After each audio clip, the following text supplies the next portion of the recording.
गौरी पुत्र गणेश भगवान की जय। श्री शिवाय नमस्तुभ्यम। प्रिय भक्तजनों, सोमवार का दिन भगवान शिव को समर्पित है।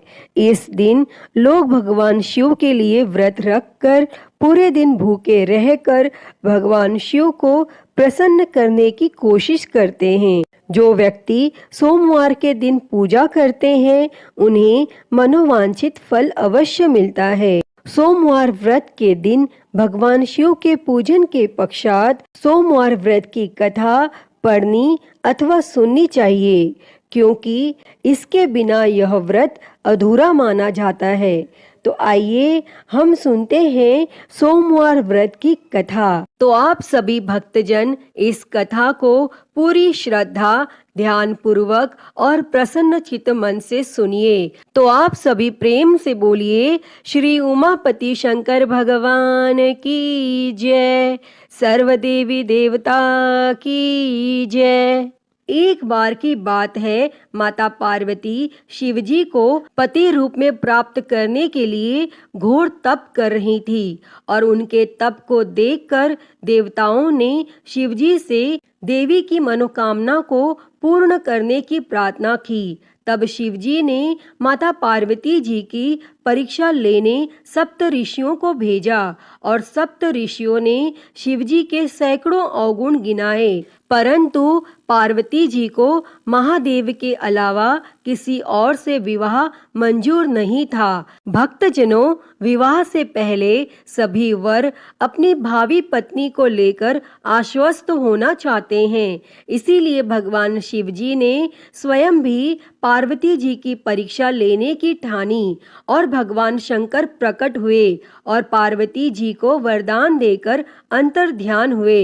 इतने में पार्वती माता जहाँ तप कर रही थी, वहीं पास में तालाब में मगरमच्छ ने एक लड़के को पकड़ लिया और लड़का जान बचाने के लिए चिल्लाने लगा। माता पार्वती जी से उस बच्चे की चीख सुनी नहीं गई और द्रवित हृदय होकर वह तालाब पर पहुंची तो देखती है कि वह मगरमच्छ लड़के को तालाब के अंदर खींचकर ले जा रहा है। तब लड़के ने देवी को देखकर कहा, मेरी ना तो माँ है, ना बाप, ना कोई मित्र, माता आप मेरी रक्षा करें। तब पार्वती जी ने कहा, हे मगरमच्छ, इस लड़के को छोड़ दो। तब मगरमच्छ बोला, दिन के छठे पहर में जो मुझे मिलता है उसे अपना आहार समझकर स्वीकार करना मेरा नियम है और ब्रह्मदेव ने दिन के छठे पहर इस लड़के को भेजा है, मैं इसे क्यों छोड़ूं? तब पार्वती जी ने विनती की, तुम इसे छोड़ दो, बदले में तुम्हें जो चाहिए वह मुझसे कहो। तब मगरमच्छ बोला, एक ही शर्त पर मैं इसे छोड़ सकता हूँ। आपने तप करके महादेव जी से जो वरदान लिया है, यदि उस तप का फल मुझे दे दो तो मैं इसे छोड़ दूंगा। तब पार्वती जी तुरंत तैयार हो गई और उन्होंने कहा, मैं अपने तप का फल तुम्हें देने के लिए तैयार हूँ, लेकिन तुम इस बालक को छोड़ दो। और मगरमच्छ ने समझाया, सोच लो देवी, जोश में आकर संकल्प मत करो। हजारों वर्षों तक जैसा तप किया है वैसा देवताओं के लिए भी संभव नहीं है। उसका सारा फल इस बालक के प्राणों के बदले चला जाएगा। तब माता पार्वती जी ने कहा, मेरा निश्चय पक्का है, मैं तुम्हें अपने तप का फल देती हूँ, तुम इसको जीवन दे दो। और तब मगरमच्छ ने पार्वती जी से तप दान करने का संकल्प करवाया और तप का दान होते ही मगरमच्छ का देह तेज से चमकने लगा और मगरमच्छ बोला, हे पार्वती, देखो तप के प्रभाव से मैं तेजस्वी बन गया हूँ। तुमने जीवन भर की पूंजी एक बच्चे के लिए व्यर्थ कर दी। चाहो तो अपनी भूल सुधारने का एक मौका और दे सकता हूँ। तब पार्वती जी ने कहा, हे ग्राह, तब तो मैं पुनः कर सकती हूँ, किंतु यदि तुम इस लड़के को निगल जाते तो इसका जीवन वापस नहीं मिल सकता था। और देखते ही देखते वह लड़का अदृश्य हो गया और मगरमच्छ भी लुप्त हो गया। तब पार्वती जी ने विचार किया, मैंने तब तो दान कर दिया है और अब पुनः तप आरंभ करूंगी। और पार्वती जी ने फिर से तप करने का संकल्प लिया। तब भगवान सदाशिव फिर से प्रकट होकर बोले, पार्वती भला अब क्यों तप कर रही हो? तब पार्वती जी ने कहा, प्रभु मैंने अपने तप का फल दान कर दिया है।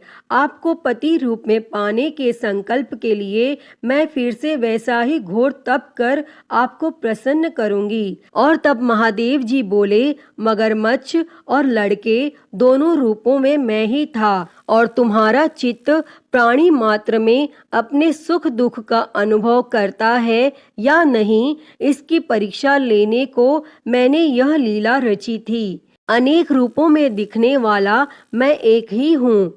मैं अनेक शरीरों से अलग निर्विकार हूँ। तुमने अपना तप मुझे ही दिया है, इसीलिए अब और तप करने की कोई जरूरत नहीं है। तब देवी ने महादेव को प्रणाम कर प्रसन्न मन से विदा किया। तो सभी प्रेम से बोलिए, शंकर पार्वती भगवान की जय। हर हर महादेव। प्रिय भक्तजनों, आइए अब सुनते हैं सभी मनोकामनाओं को पूरी करने वाली अगली कथा। एक समय की बात है, एक गांव में भगवान शिव जी का परम भक्त एक ब्राह्मण रहता था। वह ब्राह्मण जब तक रोज सुबह ब्रह्म मुहूर्त में उठकर नित्य कर्मों से निवृत्त होने के पश्चात भगवान शंकर का पूजन नहीं कर लेते थे, तब तक उन्हें चैन नहीं पड़ता था। और जो कुछ भी दान दक्षिणा में आ जाता, उसी से वह ब्राह्मण अपना गुजारा करते थे। और दयालु इतने थे कि जब भी कोई जरूरतमंद मिल जाता तो अपनी क्षमता के अनुसार उसकी सेवा जरूर करते थे। और इस कारण शिवजी के परम भक्त ब्राह्मण देवता गरीबी का जीवन व्यतीत कर रहे थे। और ब्राह्मण की इस दानी प्रवृत्ति से उनकी पत्नी उनसे चिढ़ती तो थी, किंतु उनकी भक्ति परायणता को देख उनसे अत्यधिक प्रेम करती थी। इसीलिए वह कभी भी उनका अपमान नहीं करती थी। और साथ ही अपनी जरूरत का धन वह आस पड़ोस में मजदूरी करके जुटा लेती थी। एक समय ऐसा आया जब मंदिर में दान दक्षिणा कम आने लगी, जिससे उन पंडित जी को आर्थिक तंगी का सामना करना पड़ा। और घर की मूल आवश्यकताओं की पूर्ति नहीं होने के कारण ब्राह्मणी दुखी रहने लगी। और इसी तरह दिन बीतने लगे।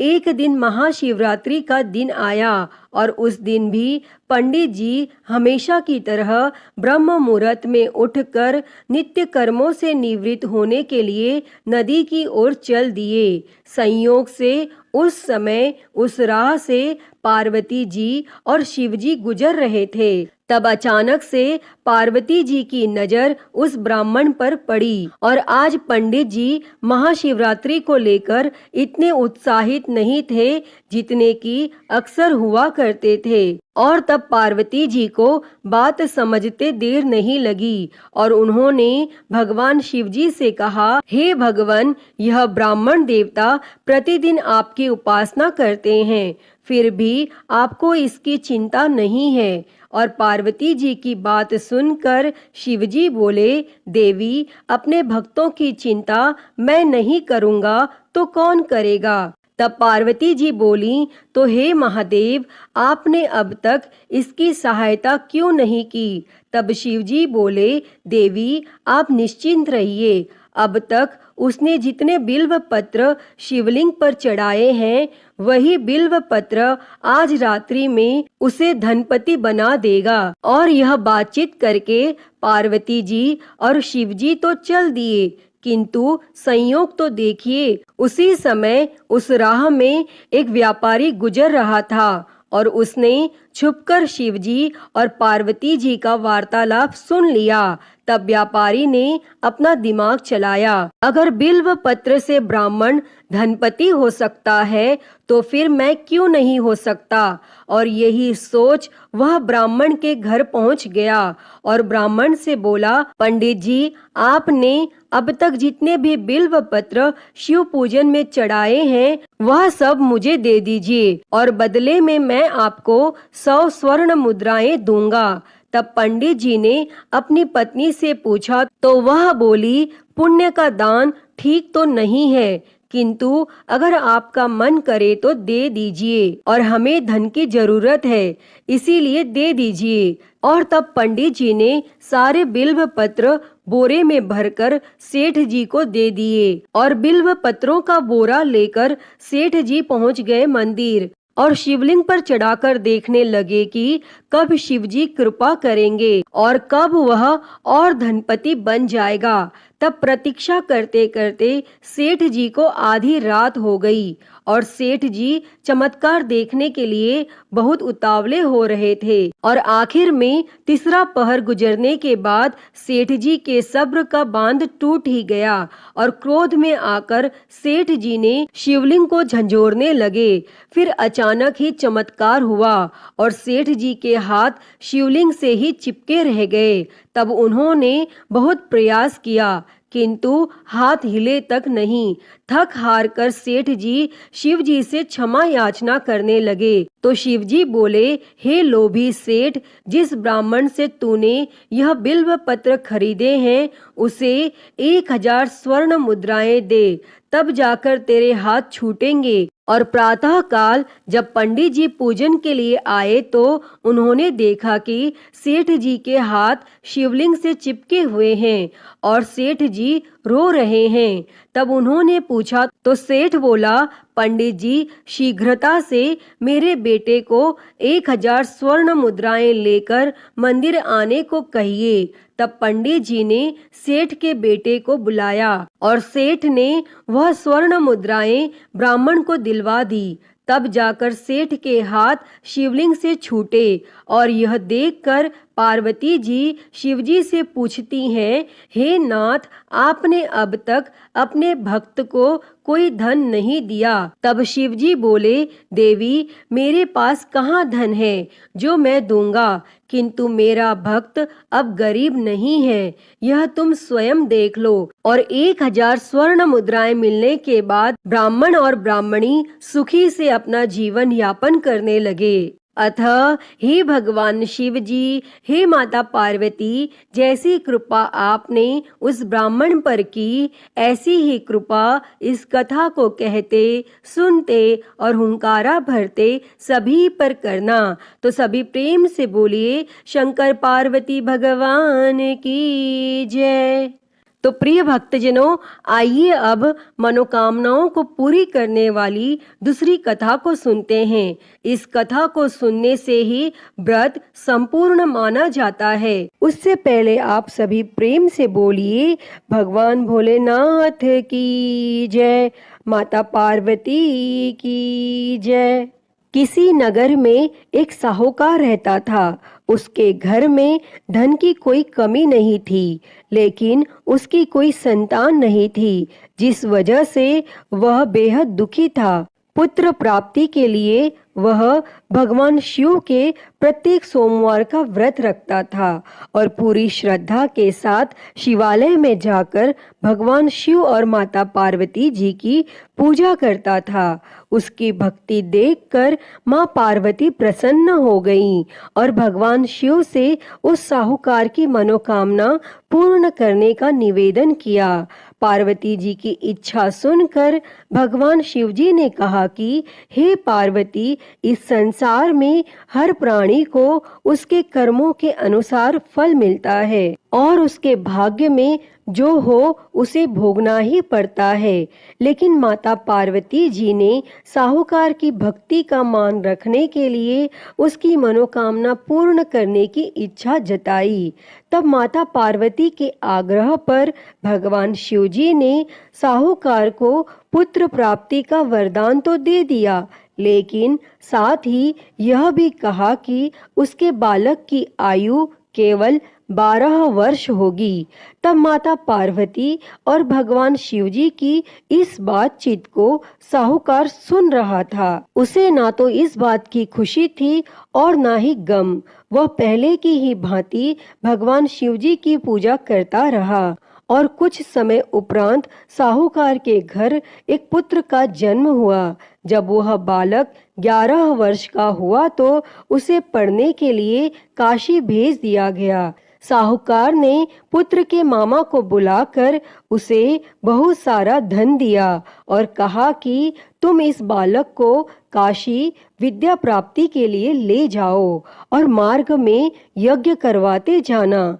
जहाँ भी यज्ञ कराओ वहीं पर ब्राह्मणों को भोजन कराते और दक्षिणा देते हुए जाना। और दोनों मामा भांजे इसी तरह यज्ञ कराते और ब्राह्मणों को दान दक्षिणा देते काशी की ओर चल पड़े। रास्ते में एक नगर पड़ा जहाँ नगर के राजा की कन्या का विवाह था, लेकिन जिस राजकुमार से उसका विवाह होने वाला था वह एक आंख से काना था। तब राजकुमार के पिता ने अपने पुत्र के काना होने की बात को छुपाने के लिए एक चाल सोची। साहूकार के पुत्र को देखकर उसके मन में एक विचार आया। तब उसने सोचा क्यों न इस लड़के को दुल्हा बनाकर राजकुमारी से विवाह करा दूं और विवाह के बाद इसको धन देकर विदा कर दूंगा और राजकुमारी को अपने नगर ले जाऊंगा। और फिर उस लड़के को दूल्हे का वस्त्र पहनाकर राजकुमारी से विवाह करा दिया गया। लेकिन साहूकार का पुत्र एक ईमानदार लड़का था। उसे यह बात न्याय संगत नहीं लगी और उसने अवसर पाकर राजकुमारी की चुन्नी के पल्ले पर लिखा कि तुम्हारा विवाह मेरे साथ हुआ है, लेकिन जिस राजकुमार के संग तुम्हें भेजा जाएगा वह एक आंख से काना है। मैं तो काशी पढ़ने जा रहा हूँ। तब राजकुमारी ने चुन्नी पर लिखी बातें पढ़ी तो उसने अपने माता पिता को यह बात बताई। तब राजा ने अपनी पुत्री को विदा नहीं किया और फिर वह बारात वापस चली गई। दूसरी ओर साहूकार का लड़का और उसका मामा काशी पहुँचे और वहां जाकर उन्होंने यज्ञ किया और जिस दिन लड़के की आयु 12 साल की हुई उसी दिन यज्ञ रखा गया।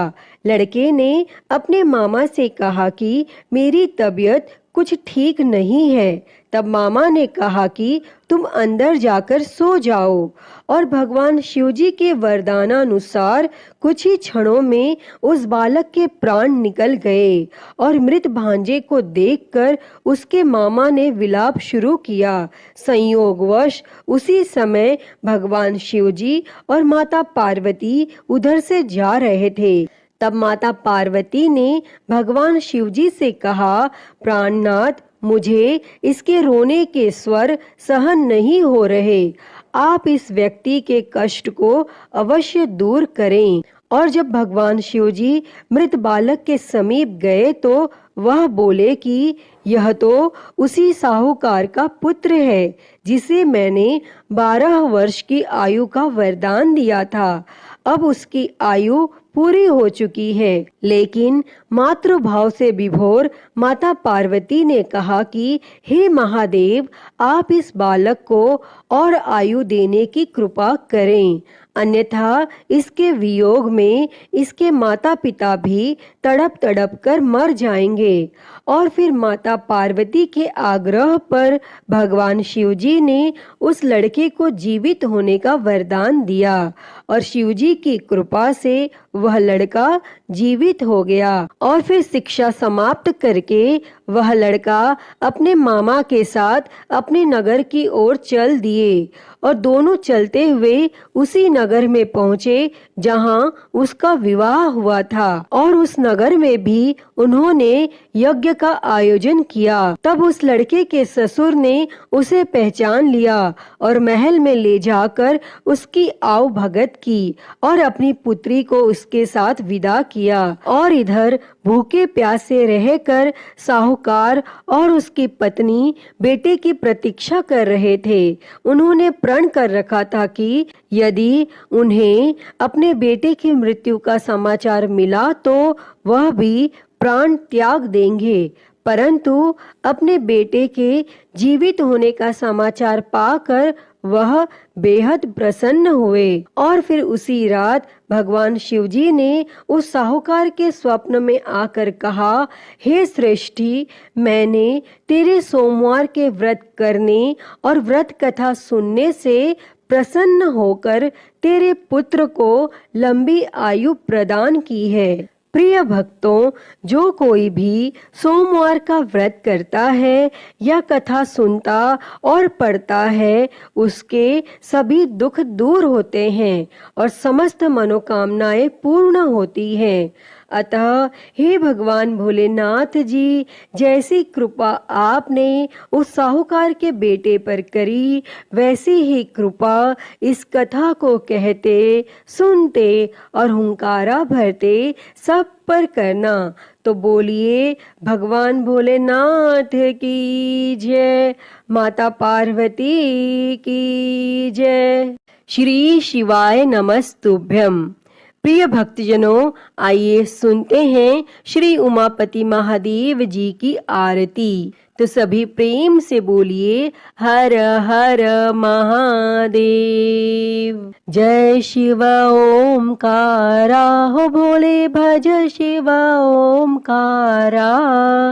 ब्रह्मा विष्णु सदा शिव, भोले भोलेनाथ महाशिव। अर्धांगी धारा, ओम हर हर हर महादेव। एकानन चतुरानन पंचानन राजे, हो भोले पंचानन राजे। हंसासन गरुड़ासन, हंसासन गरुड़ासन। वृषवाहन साजे, ओम हर हर हर महादेव। दो भुज चार चतुर भुज, दस भुज अति सोहे, हो भोले दस भुज अति सोहे। तीनों रूप निरखता, भोले जी का रूप निरखता। त्रिभुवन जन मोहे, ओम हर हर हर महादेव। अक्षमाला बनमाला मुंडमाला धारी, भोले मुंडमाला धारी। चंदन मृग मद सोहे, चंदन मृग मद सोहे। भोले शुभकारी, ओम हर हर हर महादेव। श्वेतांबर पीतांबर बाघांबर अंगे, भोले बाघांबर अंगे। सनकादिक ब्रह्मादिक, सनकादिक ब्रह्मादिक। भूतादिक संगे, ओम हर हर हर महादेव। कर के मध्य कमंडल चक्र त्रिशूल धरता, हो भोले चक्र त्रिशूल धरता। जग करता जग भरता, जग करता जग भरता। जग संहार करता, ओम हर हर हर महादेव। ब्रह्मा विष्णु सदा शिव आजीवन एका, हो बोले जानत अविवेका। प्रणव अक्षर के मध्य, ओम अक्षर के मध्य। ये तीनों एका, ओम हर हर हर महादेव। काशी में विश्वनाथ विराजे नंदी ब्रह्मचारी, हो बोले नंदी ब्रह्मचारी। नित उठ दर्शन पावत, रुचि रुचि भोग लगावत। महिमा अति भारी, ओम हर हर हर महादेव। त्रिगुण स्वामी जी की आरती जो कोई नर गावे, हो बोले जो कोई नर गावे। कहत शिवानंद स्वामी जपत हलाहल स्वामी, सुख संपत्ति पावे। ओम हर हर हर महादेव। जय शिव ओमकारा, हो भोले भज शिव ओमकारा। ब्रह्मा विष्णु सदा शिव, भोले भोलेनाथ महाशिव। अर्धांगी धारा, ओम हर हर हर महादेव। ओम हर हर हर महादेव। अच्युतं केशवं राम नारायणं कृष्ण दामोदरं वासुदेवं हरे। श्रीधरं माधवं गोपिकावल्लभं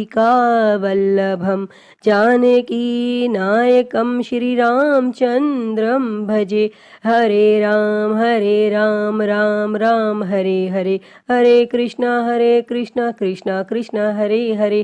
हरे राम राम राम हरे हरे, हरे कृष्णा कृष्णा कृष्णा हरे हरे।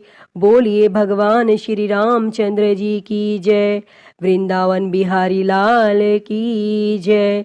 काशी विश्वनाथ महादेव की जय। श्री गणेश जी महाराज की जय। माँ भगवती की जय। धर्म की जय हो, अधर्म का नाश हो, प्राणियों में सद्भावना हो, विश्व का कल्याण हो, गौ हत्या बंद हो, गौ माता की सेवा हो, विश्व में शांति हो। ओम शांति शांति शांति ही। ओम नमः शिवाय, नमो नीलकंठाय। ओम नमः पार्वती पते, हर हर महादेव। हर हर महादेव, हर हर महादेव हर। प्रिय भक्तजनों, मैं उम्मीद करती हूँ कि आपको यह कथा पसंद आई होगी, और अगर वीडियो अच्छी लगी हो तो इसे लाइक करें, ज़्यादा से ज़्यादा शेयर करें, और कमेंट में हर हर महादेव लिखना ना भूलें। और हरिहर भक्ति चैनल पर अगर आप नए हैं तो इस चैनल को सब्सक्राइब कर नोटिफिकेशन बेल को ज़रूर ऑन कर लें। हर हर महादेव। धन्यवाद।